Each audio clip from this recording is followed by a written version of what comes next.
आज आपण बनवणार आहेत महाराष्ट्राची शान बाण आणि एकदम फेवरेट डिश आहे।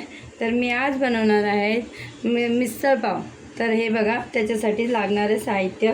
तर इथे मी एक मोठा चिरलेला कांदा घेतलेला आहे, थोडंसं सुकं खोबरं, तीळ आणि हे लसूण आणि अद्रक आणि कोथिंबीर आपल्याला हे एवढ्या प्रमाणात घेतलेलं आहे। आणि इथे 1 कप मी मटकी घेऊन आणि मी मोड आलेली मटकी आहे, याला मी मस्त थोडंसं उकळून घेतलेलं आहे, स्वच्छ पाण्यात धुवून थोडंसं, म्हणजे जेणेकरून लवकर शिजायला हवे म्हणून हे शिजवून घेतलेले आहेत मी। चला आता वाटण करूया। तर आता आपण काय करूया, तर इथे वाटण करण्यासाठी आपल्याला काय करायचं आहे, गॅसचा फ्लेम ऑन करायचा आहे आणि एक कढई चढवायची आहे।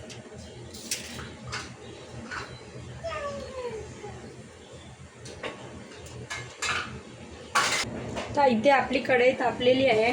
तर आता याच्यात आपल्याला 1 चमचा तेल ॲड करायचं आहे। तर मित्रांनो, माझा घसा बसलेला आहे, त्यासाठी मी स्पष्ट बोलत नाही आहे।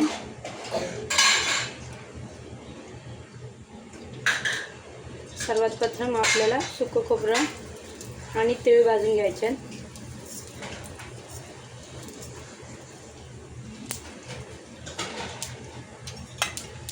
लक्षात ठेवा, आपल्याला आहे ना खोबरं आहे ना लाल नाही करायचं, बस थोडंसं ब्राऊन होण्यापर्यंत आपल्याला भाजून घ्यायचं आहे।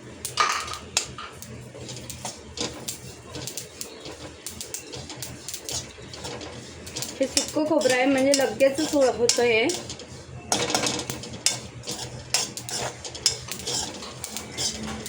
तर बस आपलं हे आता खोबरं भाजून झालेलं आहे, त्याला आता आपण काढून घेऊया।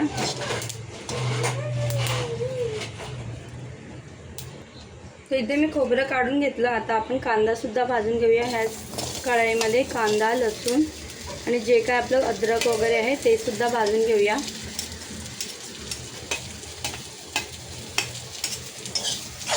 मस्त गोल्डन व्हाईटपर्यंत आपल्याला कांदा भाजून घ्यायचा आहे, ठीक आहे। त्याच्यात आपल्याला कांद्यातसुद्धा 1 चमचा तेल टाकायचं आहे, 1 छोटा चायचा चम्मच टाकायचा आहे आणि मस्त आपल्याला गोल्डन व्हाईटपर्यंत त्याला भाजून घ्यायचं आहे।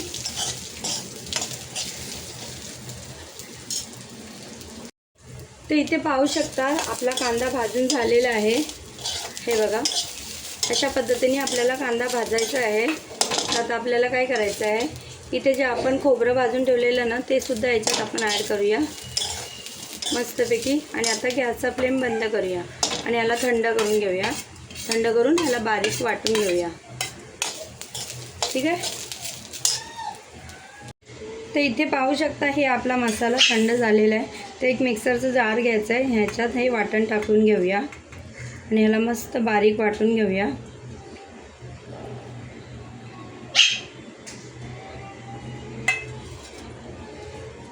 हे बघा आता ह्याला आपण बारीक वाटून घेऊया।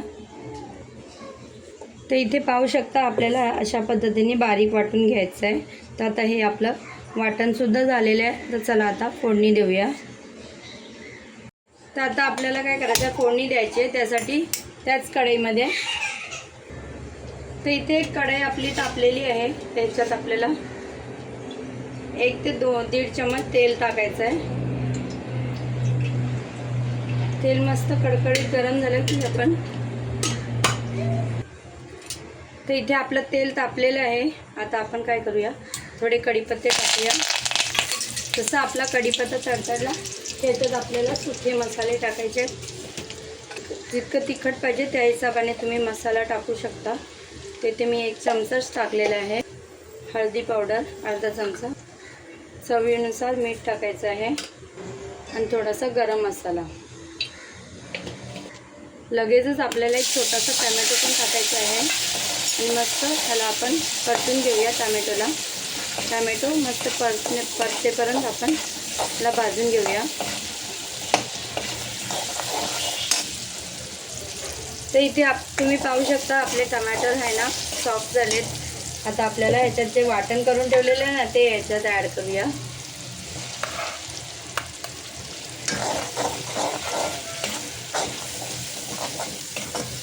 वाटणसुद्धा मस्त तेलामध्ये फ्राय करून घेऊया। त्याच्यात पाणी जरासुद्धा टाकायचं नाही आणि वाटणाला मस्त तेलामध्ये फ्राय करून घ्यायचं आहे. इतकं फ्राय करायचं आहे की तेल मस्त सुटलं पाहिजे आपल्याला वाटणाला. ठीक आहे. ते इथे पाहू शकता आपला मसाला भाजून झाला आहे बघा. साईडला मस्त तेलसुद्धा सुटलेलं आहे. आता आपण काय करूया, त्याच्यामध्ये मटकी, उकडवलेली मटकी टाकूया.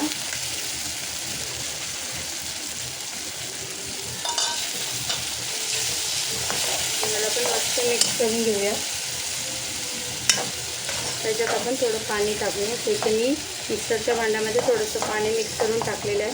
आणखीन याच्यात पाण्याची गरज लागेल तर इथे आपण थोडं आणखीन पाणी ॲड करते. तर मी इथे एक ग्लासच्या हिशोबाने पाणी टाकलेलं आहे. त्याला मस्त कढईपर्यंत आपल्याला बनवून घ्यायचं. मी टोटल इथे 1 ग्लासचं प्रमाण टाकलेलं आहे पाण्याचा. तुम्हाला जितकी पातळ हवी त्या हिशोबाने तुम्ही बनवू शकता. आता मस्त याला एक कढ येईपर्यंत उकळी करून घेऊया. मग आपली ही उसळ बनवून झालेली आहे. ठीक आहे. तर इथे पाहू शकता आपल्या मटकीला म्हणजे उसळला मस्त तरीसुद्धा आलेली आहे. इथे एक कडून झालेलं आहे मस्त. तर आता ही मिसळ आपली बनवून झालेली आहे. आता आपण गॅसचा फ्लेम बंद करूया. तर हे बघा मित्रांनो, हे आपली झणझणीत मिसळपाव बनवून रेडी आहे. हे बघा किती मस्त दिसते की नाही. एकदम मस्त तरी पण आलेली आहे. जर का मित्रांनो माझी व्हिडिओ तुम्हाला पसंत येत असेल तर लाईक, शेअर, सबस्क्राईब जरूर करा आणि बेल आयकॉन दाबायला विसरू नका, जेणेकरून त्याची नोटिफिकेशन तुमच्यापर्यंत पोचेल. तर प्लीज मला सबस्क्राईब करा आणि कुठून पाहता हे सुद्धा मला कमेंट बॉक्समध्ये नक्की कळवा. तर हे बघा ना, बाहेर कसं हे मिसळपाव कशा अवस्थेत बनवली जाते ती माहीत नाही. तर आपण घरच्या घरी एकदम झटपट बनणारी आहे, एकदम मस्त चविष्ट. तर आता मी तुम्हाला खाऊन दाखवते. ठीक आहे. हे बघा एक नंबर आहे मित्रांनो. तुम्ही पण नक्की ट्राय करा आणि मला कमेंट बॉक्समध्ये नक्की कळवा तुम्हाला ही रेसिपी कशी आवडली. ठीक आहे. अल्लाह हाफिज.